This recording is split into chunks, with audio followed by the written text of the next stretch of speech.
Amigos y hermanos en Cristo, vamos a iniciar a partir de hoy una nueva meditación en la palabra de Dios. Voy a invitar a los que tienen sus Biblias a mano o a los que quieren levantar apuntes, que leamos tres porciones de la palabra de Dios. En el Evangelio de Lucas primeramente, el capítulo 9. El Evangelio de Lucas capítulo 9, versículo 51 hasta el 56. Cuando se cumplió el tiempo en que él había de ser recibido arriba, afirmó su rostro para ir a Jerusalén, y envió mensajeros delante de él, los cuales fueron y entraron en una aldea de los samaritanos para hacerle preparativos. Mas no le recibieron, porque su aspecto era como de ir a Jerusalén. Viendo esto sus discípulos, Jacobo y Juan, dijeron: Señor, ¿quieres que mandemos que descienda fuego del cielo como hizo Elías y los consuma? Entonces, volviéndose él, los reprendió, diciendo: Vosotros no sabéis de qué espíritu sois, porque el Hijo del Hombre no ha venido para perder las almas de los hombres, sino para salvarlas. Y se fueron a otra aldea. Ahora pasamos al Evangelio de Juan capítulo 19. Evangelio de Juan capítulo 19, y leemos los versículos 25 al 27. Estaban junto a la cruz de Jesús su madre y la hermana de su madre, María, mujer de Cleofas, y María Magdalena. Cuando vio Jesús a su madre y al discípulo a quien él amaba, que estaba presente, dijo a su madre: Mujer, he ahí tu hijo. Después dijo al discípulo: He ahí tu madre. Y desde aquella hora el discípulo la recibió en su casa. Pasamos al capítulo 20 de este Evangelio de Juan. Capítulo 20, versículo 1.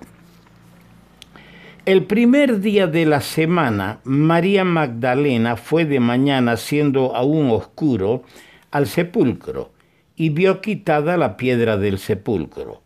Entonces corrió y fue a Simón Pedro y al otro discípulo, aquel al que amaba Jesús, refiriéndose a Juan, y les dijo: Se han llevado del sepulcro al Señor y no sabemos dónde le han puesto. Y salieron Pedro y el otro discípulo y fueron al sepulcro. Corrían los dos juntos, pero el otro discípulo corrió más aprisa que Pedro y llegó primero al sepulcro. Y bajándose a mirar, vio los lienzos puestos allí, pero no entró. Luego llegó Simón Pedro tras él y entró en el sepulcro, y vio los lienzos puestos allí, y el sudario que había estado sobre la cabeza de Jesús, no puesto con los lienzos, sino enrollado en un lugar aparte. Entonces entró también el otro discípulo que había venido primero al sepulcro, y vio y creyó, porque aún no habían entendido las Escrituras que era necesario que él resucitase de los muertos. Y volvieron los discípulos a los suyos. Que nuestro Señor añada la palabra suya, la lectura de su palabra, al corazón de todos nosotros. El apóstol Pablo, escribiendo a los romanos, en el capítulo 12, versículo 11, le dice estas palabras tan preciosas: en lo que requiere diligencia, en lo que tenemos que ser diligentes, dice, no perezosos, más bien fervientes, es decir, ardientes en espíritu, sirviendo al Señor. No permitamos que los golpes que nos da la vida, que las pruebas, que las luchas, las desavenencias nos apaguen, nos enfríen en nuestro entusiasmo de servir al Señor. Que cada día, cada nueva jornada que Él nos presta para vivir, lo vivamos ardientes en espíritu, sirviendo al Señor hasta el último día. Dios quiera que así sea. Hoy vamos a iniciar una meditación acerca de un discípulo activo llamado Juan. Vamos a esbozar o analizar brevemente la vida de Juan el apóstol, un hombre de Dios que nos ha dejado con su trayectoria un elocuente, enérgico y urgente mensaje a quienes transitamos los últimos días de la gracia de Dios. Su vida vamos a dividirlo en 3 capítulos para tratar de no olvidarlo. Primero, vamos a ver la personalidad de Juan. En segundo lugar, vamos a ver la actividad de Juan. Y en tercer lugar, los escritos de Juan. Antes de entrar a detallar estos puntos, haremos un pequeño preámbulo de la vida de este fiel siervo de Jesucristo. La vida de Juan fue larga, eso nos dice la Escritura, y llena de actividad. En las Escrituras, él aparece como un pescador próspero y activo. ¿Dónde dice eso? En Mateo el capítulo 4, el versículo 21. Pasando de allí vio a otros 2 hermanos, Jacobo hijo de Zebedeo, y a Juan su hermano en la barca con Zebedeo su padre, que remendaban sus redes, y los llamó. Y Marcos, relatando lo mismo en el capítulo 1, verso 20, dice que los llamó y dejando a su padre Zebedeo en la barca con los jornaleros, le siguieron. Vemos que era un pescador próspero porque tenía con su papá, como una sociedad, tenían jornaleros que trabajaban para ellos. También aparece como seguidor de Cristo, fiel y perseverante. Y como escritor inspirado, no hay duda que era de alta jerarquía. Ahora, el trabajo, porque Juan está trabajando, el trabajo es una gran bendición para el hombre caído en el pecado. Y se observa que aún en la aplicación del castigo, porque el trabajo es parte del castigo de Dios. En ese castigo Dios exhibe su bondad y sabiduría. El creyente en Cristo, nosotros, además de la actividad propia de la vida presente, tenemos el gran privilegio de trabajar para el Señor, según la medida de nuestras fuerzas, circunstancias y oportunidades. Y lo que hacemos, hermanos, lo que trabajamos para el Señor, lo poco o lo mucho, sepámoslo positivamente, que nuestro trabajo en el Señor no es en vano, como dice en 1 Corintios 15:58. Ese poquito que tú haces, ese tiempo que dedicas para el Señor, esa tu capacidad, ese dinero que lo das a la obra de Dios, no es en vano, hermano, tiene su recompensa. Yo quiero, como dije, esbozar ligeramente como un pequeño preámbulo antes de entrar a analizar los 3 puntos los 3 capítulos de su vida.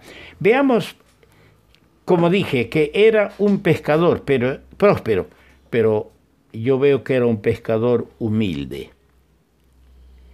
Era un pescador humilde. El Señor lo encontró en el mar de Galilea.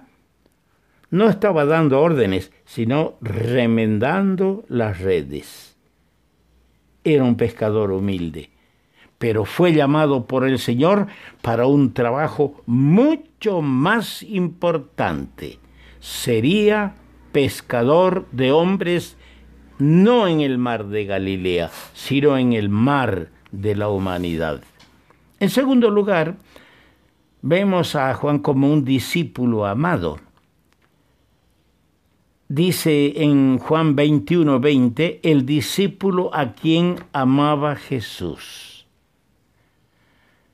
En el selecto y santificado ambiente de la íntima comunión con el Señor, este pescador aprendió las lecciones más provechosas de la vida, como no puede ser de otra manera. Solo en la íntima comunión con el Señor recibimos las lecciones, las enseñanzas, las instrucciones más provechosas para nuestra vida y para compartirlas con nuestros seres amados, con nuestros amados hermanos en Cristo.